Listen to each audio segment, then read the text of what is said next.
6 years ago this week, the global coalition formed in 2000. شصاد لەمەوبەر و لەم ڕۆژەدا هاوپەیمانی نێودەوڵەتی دژ بە داعش لە ساڵی 2014 ئایلولی 2014 بۆ لە ناوبردنی داعش دامەزرا. هەر لە سەرەتاوە و لە سەرەتای بانگێشکردنمان لەلایەن حکوومەتی عێراقەوە بۆ بەشداربوون لە شەڕی دژ بە داعش هەرێمی کوردستان ڕۆڵێکی زۆر گرنگ و بەرچاوی بینیوە لەم شەڕ.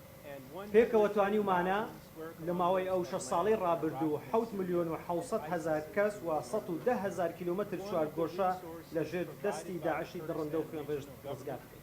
ئێمە تەنها چەند مەترێک لە بنکەی سەرەکی هاوپەیمانی نێودەوڵەتیەوە دوورین کە لێیانەوە هێرشە ئاسمانیەکانی هاوپەیمانی نێودەوڵەتی دژ بە داعش لە عێراق و سووریا ئەنجام دەدرا.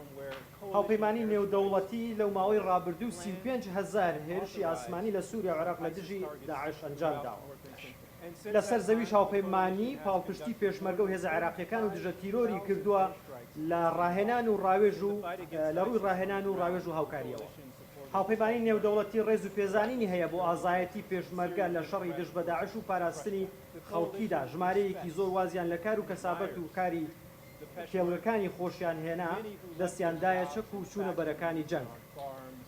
But last month, the World Health Organization مانگی ڕابردوو ڕێکخراوی تەندروستی جیهانی لەگەڵ USA توانیویانە 627,000 لە هاوکاری پزیشکی هاوکاری وەزارەتی تەندروستی هەرێمی کوردستان و وەزیری پێشمەرگە و وەزیری بەرگری عێراقیش پێکەوە 4 سنتەری هەماهەنگیان دروست کردو لە نێوان دیالە بۆ تەرعفەر و ئەوەی کە هەماهەنگی لە نێوان پێشمەرگە و هێزە عێراقیەکاندا هەبێت. Okay, to your first question, the United States and the coalition are not pulling.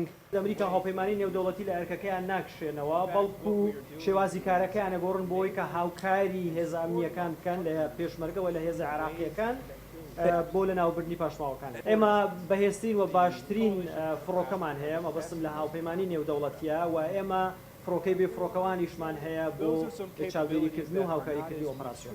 ئەو توانایی کە ئێمە هەمانە لەوانەیە ئێستا هێزە عێراقیەکان هێزە ئەمنیەکان نەگەیشتنە ئەو ئاستەی کە بتوان وەکو ئێمە ئەو توانای سەربازیە. Hey, we know ISIS is in Hamreen.